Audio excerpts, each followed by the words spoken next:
অনেকে আমাদের ভয় দেখায়। আমাকে আজকে একজন বলবো রয়েছে বলবা এটা মীর শাহ আলমের এলাকা, তো কি হয়েছে? কি হয়েছে? উনিও বাংলাদেশের ভাত খায়, আমিও বাংলাদেশের ভাত খাই। উনি যে বাংলাদেশে পানি দিয়ে গোসল করে, আমিও ওই পানি দিয়ে গোসল করি। আমি এতটুকু সভ্য আছি, আমি একটা রাস্তা বানালে কোনো শহীদের নামে আগে বানাবো। আমি এতটুকু সভ্য আছি, আমি কোন স্কুল বানালে আগে হলো কোন বাংলাদেশের ৭১-এ যারা শহীদ হয়েছে, ৯০-এর যারা শহীদ হয়েছে তাদের নামে বানাবো। এইসব অসভ্য কাজ করবার আমি করবো না যে আমার সন্তান হয়েছে তার নামে গিয়ে একটা রাস্তার নাম দিয়ে দিব। চিন্তা করেছেন যে জিয়াউর রহমানের ফটো খালেদা জিয়ার ফটো লাগিয়ে কি চাঁদাবাজি করবে?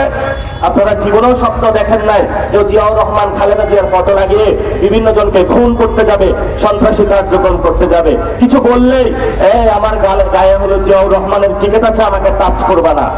কোন সন্ত্রাসী কোন জিয়াউর রহমানের অনুসারী হইতে পারে না।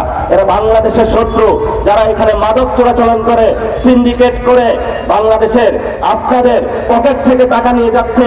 এরা কোনো দলীয় না, এরা হলো গুন্ডা বাহিনী।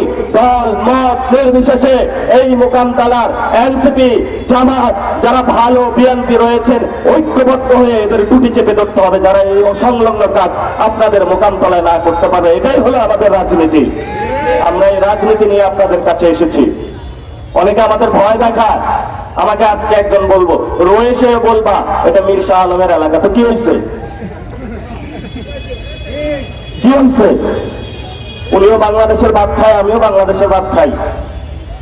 উনি যে বাংলাদেশে পানি দিয়ে গোসল করে, আমিও ওই পানি দিয়ে গোসল করি। আমি এতটুকু সভ্য আছি, আমি একটা রাস্তা বানালে কোনো শহীদের নামে আগে বানাবো। আমি এতটুকু সভ্য আছি, আমি কোন স্কুল বানালে আগে হলো কোন বাংলাদেশের ৭১-এ যারা শহীদ হয়েছে, ৯০-এর যারা শহীদ হয়েছে তাদের নামে বানাবো। এইসব অসভ্য কাজ করবার আমি করবো না যে আমার সন্তান হয়েছে তার নামে গিয়ে একটা রাস্তার নাম দিয়ে দিব। এগুলো অসভ্য কাজ করবার বাংলাদেশে হচ্ছে। ওরা সভ্য জগতের মানুষ এটা করতে পারে না। আমরা বিভিন্ন দেশে যাই, অনেক যারা হলো জ্ঞানী, যারা সমাজের সবচেয়ে ভালো লোক, তাদের নামে স্কুল হয়। আর বাংলাদেশের সংস্কৃতিতে এসেছে, বাংলাদেশে একটা স্কুল কলেজ হইলেই যে হলো সবচেয়ে মানুষের উপরে নির্যাতন চালাতে পারে তার নামটা হলো স্কুলের উপরে লাগিয়ে দেয়। এটা হলো বাংলাদেশ। তা আপনি যদি এখানে যারা সম্মানিত লোক তাদেরকে যদি আপনি মর্যাদা না দিতে পারেন, তাহলে বাংলাদেশ বড় হবে না। এই কথাগুলো ভাই আপনাদের কাছে বলতে এসেছি। প্রিয় তরুণ যুবা, শেষ কথা যেটা, পকেটে টাকা নাই জানি। আমি অনেক তরুণকে জিজ্ঞেস করেছি চাকরি আছে, বলে চাকরি নাই। তো কিভাবে চলো? বলে যে মুদি দোকানে সকাল ৮টা থেকে রাত ৯টা পর্যন্ত ডিউটি করি, ৮,০০০ টাকা পাই, এটা দিয়ে পকেট খরচ চলে যায়। এবং বলেছি পড়াশোনা করেছে কোথায়? বগুড়া সরকারি আজিজুল হক কলেজে। তো আপনার বাপ আপনাকে ২৫ বছর বগুড়া সরকারি আজিজুল হক কলেজ পর্যন্ত পাশ করিয়েছে, ৮,০০০ টাকা মুদি দোকানে কাজ করে মোবাইল চালানোর জন্য মা বাপকে টাকা না দিয়ে বিভিন্ন জায়গায় ঘোরার জন্য। এমন বাংলাদেশ তো আমরা চাই না।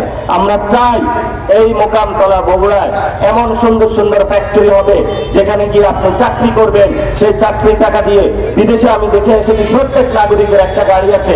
আপনার গাড়ি থাকবে, আপনার বাড়ি থাকবে। আপনার সন্তান যখন বলবে বাবা আমাকে একটা ভালো স্কুলে ভর্তি করে যাও, আপনি হলে তাকে গাড়িতে করে নিয়ে ভালো একটা স্কুলে ভর্তি করিয়ে দিবেন। আপনার বাবা যখন ফোন দিবে আমাকে হসপিটালে নিতে হবে, আপনি বাবাকে বলবেন যে বাবা আমি গাড়ি নিয়ে আসতেছি, তোমাকে হসপিটালে নিয়ে যাব। এই ধরনের যুবকদের হলে আমরা ব্যবস্থা চাই। আর এই জন্যই আমরা জীবনের সবকিছু ছেড়ে আপনাদের ধারে ধারে ফকিরের গরিবের মতন মিসকিনের মতন ঘুরতেছি।